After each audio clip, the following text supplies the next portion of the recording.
Cycle sir, అభివృద్ధి కోసం sir. ఈ 5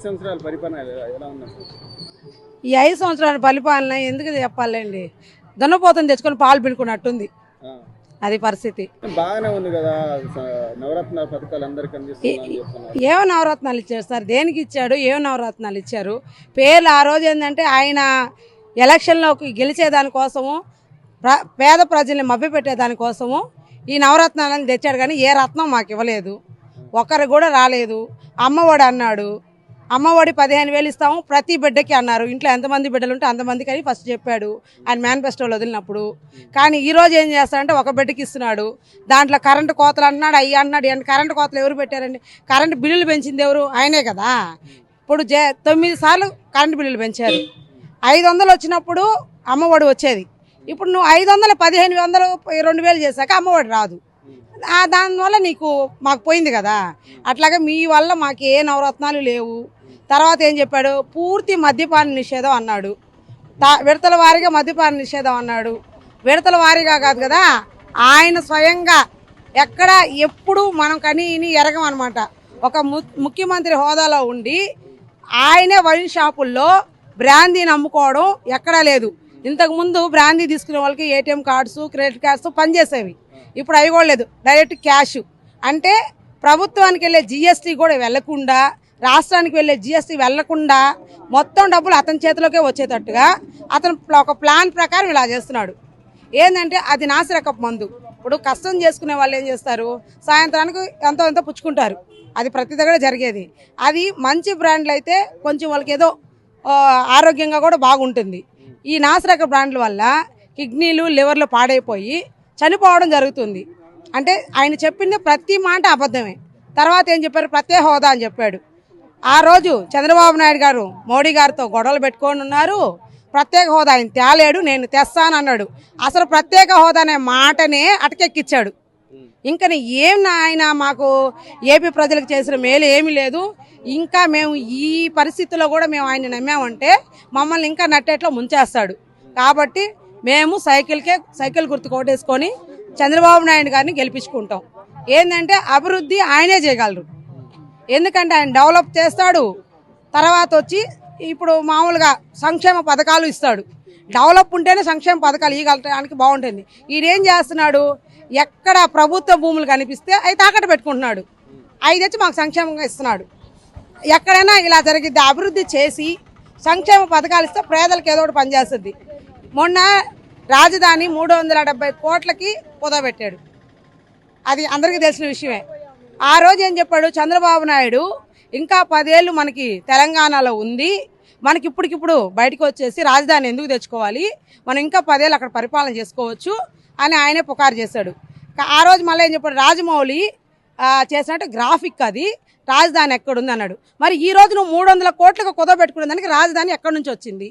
అది చంద్రబాబు నాయుడు కట్టిన రాజధానిలోనే కదా నువ్వు ఈరోజు పరిపాలన చేస్తున్నావు. అంటే నీది ప్రతిదీ తప్పు అనమాట, ఒక్క మాట కూడా నిజం లేదు. ఈరోజు మొన్న కోడికత్తి డ్రామా వేశాడు, తర్వాత వాళ్ళ బాబాయిని అతనే చంపించి శవరాజకీయాలు చేసి వచ్చాడు.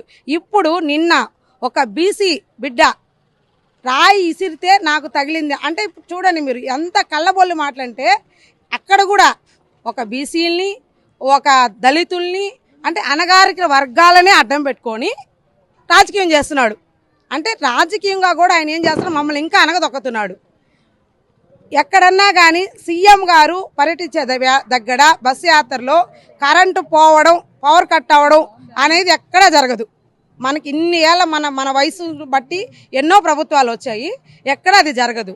కానీ ఆ రోజు విజయవాడలో అతనికి అందరూ ఎక్స్పార్టీగా ఉన్నారు, అతన్ని ఎవరు ఆదరించే వాళ్ళు లేరని ఒక డ్రామాతో ఒక 15 సంవత్సరాల మైనార్టీ కూడా తీరని ఒక పిల్లోడి పైన అపాండం వేశాడు.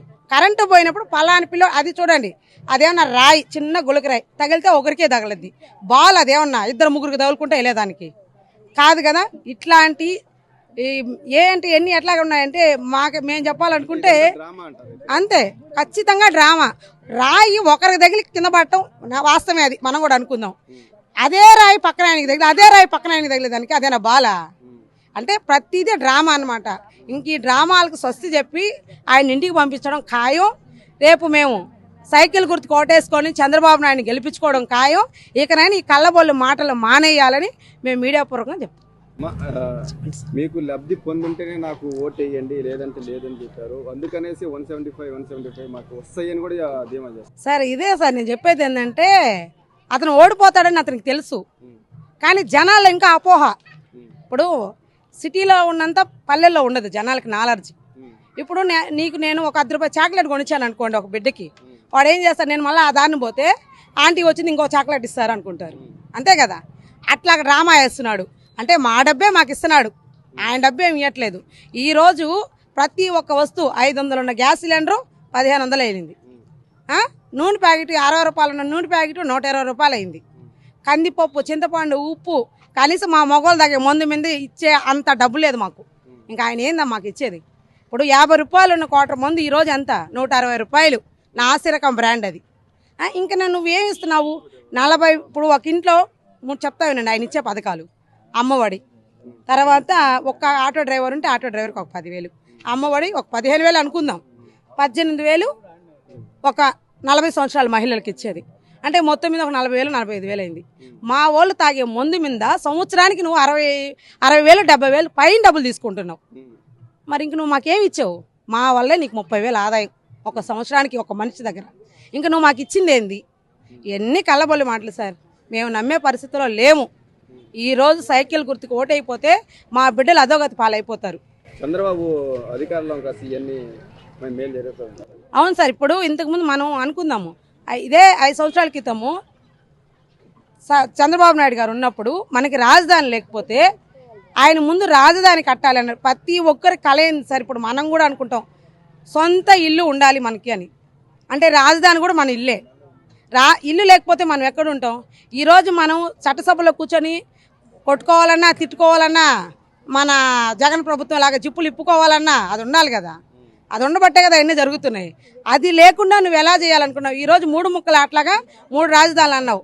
అంటే నీకు 3 ముక్కల ఆట నీకు ఆడటం ఇదేలే. ఇప్పుడు చెప్పాడు 3 రాజధానులు అన్నాడు. ఎక్కడన్నా ఒక పునాది రాయన్నా వేసాడా 3 రాజధానులకి? అనుకుందాం మనం. 3 అన్నాడు, వైజాగ్ అన్నాడు, తర్వాత వచ్చి కడప అన్నాడు, అమరావతి అన్నాడు. ఏదేదో ఆయన ఇష్టానికి వదిలేద్దాంలేండి, ఆయన ఆడ చేసుకుంటాడా? ఎక్కడన్నా కనీసం 5 సంవత్సరాలలో ఒక్క రాయి ముక్క ఎక్కడన్నా వేసాడా? ఇంక ఎందుకండి ఇవన్నీ కళ్ళబొల్లి మాటలు? ఇంకా మమ్మల్ని మభ్యపెట్టి మా బిడ్డల భవిష్యత్తుని నాశనం చేయాలనుకొని నీ లబ్ధి కోసం, కేవలం నీ లబ్ధి కోసం. ఈరోజు కరోనా వచ్చి ప్రతి పేదవాడు తినేదానికి కూడా చాలా కష్టంగా ఉంది. కానీ నువ్వు 370 కోట్లతో మన స్టేట్ కాదు మన ప్రపంచంలోకి వెళ్ళి అత్యధిక ధనవంతుడు ముఖ్యమంత్రిలో నువ్వు ఉన్నావు. ఎలాగున్నావు? ఇప్పుడు ఏపీలో అన్నం తినేదానికే లేదు. ఏపీ ప్రపంచం మొత్తం కరోనాతో 20 సంవత్సరాలు వెనక్కి వెళ్ళిపోయింది. కానీ నీకాడంత డబ్బు ఎక్కడి నుంచి వచ్చింది? ఎక్కడి నుంచి వచ్చింది? దేంట్లో నుంచి వచ్చింది? ఆదాయమే లేదు కదా. ఇసుక నువ్వే లాగేసుకుంటేవి. చంద్రబాబు నాయుడు ఇద్దరు చెల్లెల్ని షర్మిల మరియు సునీతమ్మని ఇద్దరిని కావాలని మగబెట్టేసి నా మీద పంపిస్తున్నారు అని చెప్తున్నారు సార్. ఇప్పుడు నీ సొంత రక్తం అది, ఇప్పుడు బయట రక్తం కాదు. ఇప్పుడు బయట వాళ్ళు అయితే ఏదో ఆయన మీద చెప్పండి నమ్మంటే నమ్ముతారు. నీ రక్తం నమ్మదు కదా. ఆ రోజు షర్మిలమ్మ లేకపోతే నువ్వు లేవు. కానీ గెలిచిన తర్వాత రోజమ్మని పక్కన పెట్టుకున్నావు, కానీ నీ కూతురు నీ చెల్లెని పక్కన పెట్టుకోవాలా. అంటే అక్కడే తెలుస్తుంది నువ్వు మహిళలకి ఎంత ప్రాధాన్యత ఇస్తావో అని. అది పక్కన వాళ్ళ కళ్ళబొల్లి మాటలకి రక్తం నమ్మదు సార్. ఇప్పుడు అన్నదమ్ముని ఎవరన్నా కించపరచాలనుకుంటారా? ఆమెకి అర్థమైంది నన్నే ఇలా చేస్తున్నాడు, జనాల్ని ఇలా చేస్తున్నాడు అని ఆమె తిరగబడుతుంది. దాంట్లో న్యాయం ఉంది. అంతేగాని ఎవరు కళ్ళబొల్లి మాటలు చెప్పలేదు. సొంత తండ్రిని చంపేస్తావు నువ్వు. మరి సునీతమ్మ కోపం వస్తుంది కదా. తండ్రిని చంపినప్పుడు ఆ బిడ్డకే తెలుస్తుంది ఆ బాధ ఏందో. కానీ నువ్వు చంపేసి కూడా నువ్వేం చేసావు? హార్ట్ అటాక్ అన్నావు. అక్కడ కత్తికు ఆ ఘాట్లు తెలుస్తున్నాయి, గొడ్డల మరకలు తెలుస్తున్నాయి, అతను నరికింది తెలుస్తుంది. కానీ నీకు మాత్రం హార్ట్ అటాక్ వచ్చింది. ఈ రోజు మాత్రం రాయితో కొడితే నీకు హత్యా ప్రయత్నంలాగా కనిపిస్తుంది. ఎట్లా ఉందంటే నా దాకా వచ్చేటప్పటికి ఏదో అన్నట్టుగా ఉందిలేండి. ఎందుకు